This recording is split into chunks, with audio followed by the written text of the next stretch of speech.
Hello and welcome to our next Fat Loss in 15 episode. Okay, so today we're just going to dive right in, no fluff. We're going to follow the same structure as usual: personal, professional, and fat loss. So we're just going to fire right in. So, as this is out, we have a couple of things coming up. On Saturday, we have our Super Teams event. This is our flagship social event of the year, and I'm absolutely buzzing for it. This is the first year we've actually fully booked it out. We've got some brand new t-shirts arriving. We have the events look absolutely brilliant just on the board right there. I think it might be our best one to date. Everyone's really excited for it. And then we have a great night out planned for the evening. So that's really exciting. After that, we've got another week in work, and then we're off for a proper relaxing week off. For me and Lucy, we're going to Porto with Lucy's family for I think 9 days, and it's going to be a proper relaxing holiday. Time off, time spent in the sun, just lying by the pool, reset, recover, and get ready to smash the end of the year.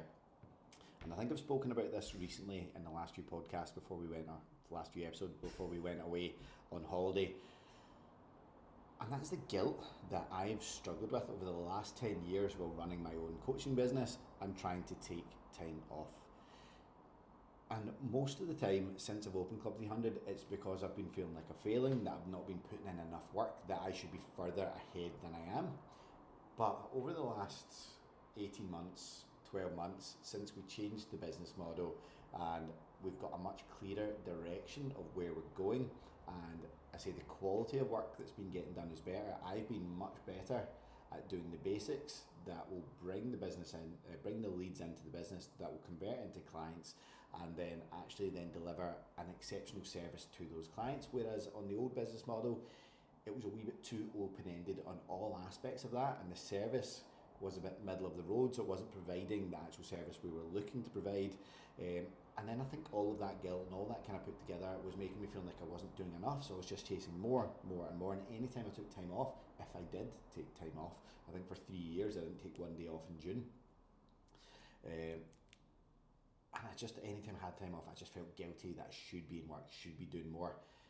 But it's really been brought to the forefront of my mind and the attention has really been laser focused in on the balance between rest and work. You've probably heard me a lot. I feel like I've been saying it a lot, and that is you can only progress from what you can recover from.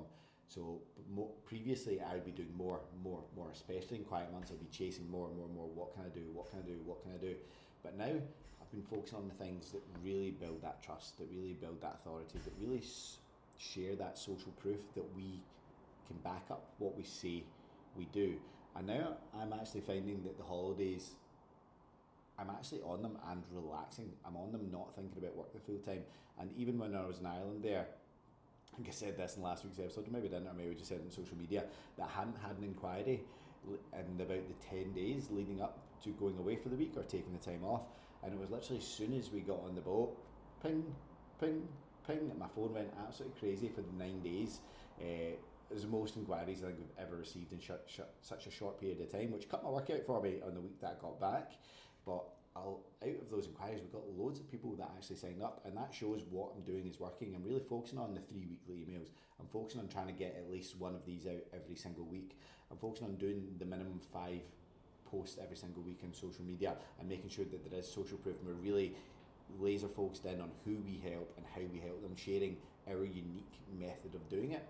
And it's making me really lean into this. When you're working. When you're resting, and when you're playing, you're out having fun and you're not worrying about anything else. Because after COVID, I think for so many people, they all kind of melded together, and so many people lost that third place, lost that third separation, which I think as humans we really need. So I'm really looking forward to getting away to Porto. I'm really looking forward to Super Teams on Saturday. I think it's going to be our best one yet. And if you watched or listened to last week's episode talking about professional versus personal videography, if you reached out, thank you. I'm recording this at the exact same time I recorded that, so I don't know if anyone has reached out. And I'm still really unsure whether to get a professional videographer or just do it myself and record it all, because it's a great day to build and gather loads of social proof and social and just essentially material for putting social media out there. But yeah, I've kind of gone off on a million different tangents here. They were completely unrelated to what I was trying to say. So holiday next week, looking forward to it. Aggressive cut has been going well. I'm feeling good, I'm feeling strong, I'm feeling fit, I'm liking how my body's looking. So yeah, when you look good, you feel good, and when you're working well, everything just seems a little bit happier. Okay, yeah, now on to the professional aspect of it. And that's kind of leaning into what Justa spoke about there. I've been really, really focusing on the basics, and that is creating this wide net of marketing and then qualifying down until we're getting more of the high quality leads that we've been looking for. And that is resulting in more new sign-ups. So at the end of June or / the start of July, I set, and I put this out into the world, I've said it on this these episodes, I've also said it on social media multiple times, my personal goal was to help a minimum of 20 people kickstart their fitness journey in Q3, so July, August and September, and we are currently on the 30th of July when I'm recording this, and we are sitting on 13 people have signed up in the last 4 weeks, which is a PB month in terms of sign-ups, and this is off the back of 2 previous PB months, so clearly what I'm doing is working, and I know we're going to smash that 20 sign-ups out of the water. What we've been finding recently, we're providing a better service, more people are getting better results, so more people are signing up, and I'm sharing more of who we are and what we do, so it is working really well. And this really ties into what I want to say about fat loss as well, because having a clear goal and having a clear vision gives you a direction to work in. When you've got that clear vision of what your end goal looks like, you can then work back the way and build a plan, so you know exactly where you want to be in a year. So what are the steps you need to take over the next 12 months to be there? And then you look at, okay, what do I need to do in the next 3 months to get you closer to that goal? And then what do you need to do this month to get you closer to that 3-month goal?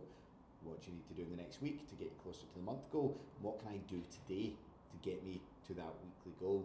And as I just said, that's the emails, that's these episodes, that is the social media posts, that is just providing a great service and making sure the coaching team are loving what they do and being able to provide the best service. So what we do is we then, I can't even think of the word that I'm trying to use, we work back the way, we set that plan, but most importantly we execute. And here's a very important note, and this is something that we drill into all our clients in every training they ever get. This is what they say: information without implementation is useless. And talking more in the context that we're talking about, planning is not doing the work. If there's no execution in it, it is just mental masturbation to make yourself feel better. Planning isn't doing the activity. The only thing that is doing the activity is actually doing that activity. So we want reverse engineer, that's what I'm trying to say.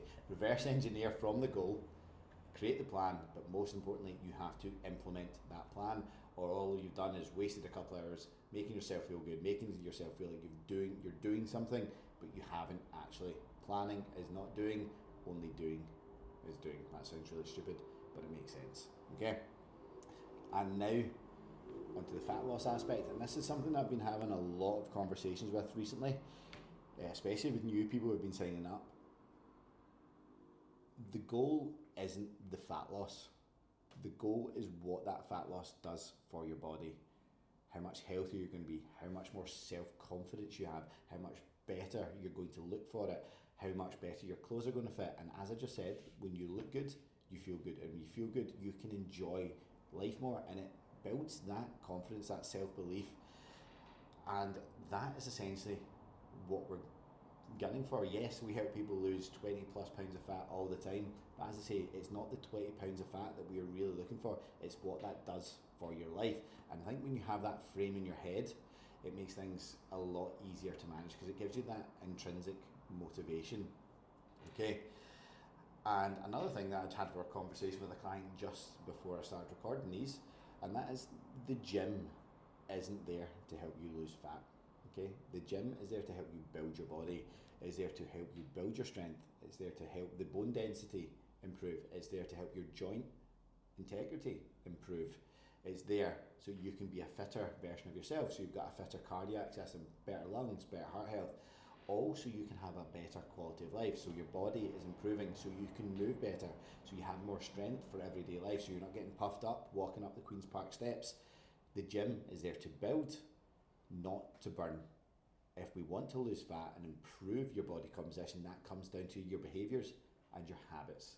That is looking at how well you're sleeping, the quality and quantity and regularity of your sleep, the quality and quantity of what you're eating, how much protein is in your diet, are you having, how much processed food are you having compared to unrefined single ingredient meals, how much you're active throughout the day. And this is something that I've not actually spoken about in a while, and that is people think that when they get out of school and out of uni, and as they get a wee bit older, into marriages, into work full time, that their metabolism drops.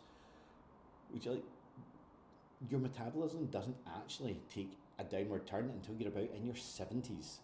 What does take a downward turn is your activity level. When you're at school, when you're at uni, you're on your feet all day long. You're walking to school, you're walking to uni, you're walking in between classes, you're up at PE, you're moving about more, you're out seeing your friends, you're out playing golf, you're out playing football. You just move more. And because you're moving more, you're burning more calories, so you don't put on the fat. And then what we find, as soon as people finish uni, they get a desk-bound job, they don't go to the gym because they never have, and the weight just starts to pile on.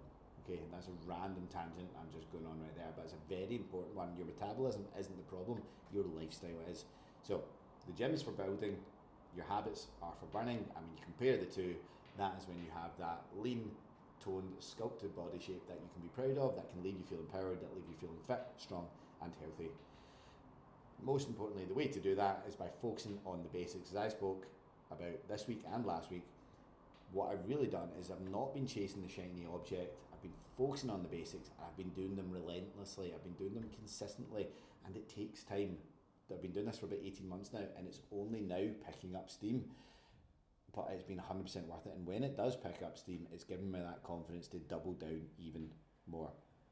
So focus on the basics, review the data, see what's working, double down on the stuff that is, cut the stuff that's not, and just be patient. The results will come. Okay, I feel like I went on like a million different tangents there. That's the whole point of these episodes, though. I'm just getting the blurb out of my head onto camera, out there into the world for you guys. Hopefully some of it's resonated with you. Hopefully some of it has helped. It's given you a peace of mind that you're not alone, that you're not the only person struggling, and hopefully there's a wee tidbit in there that has allowed you to get some action steps to improve your life. Okay, have a good one, guys. I'll speak to you next week.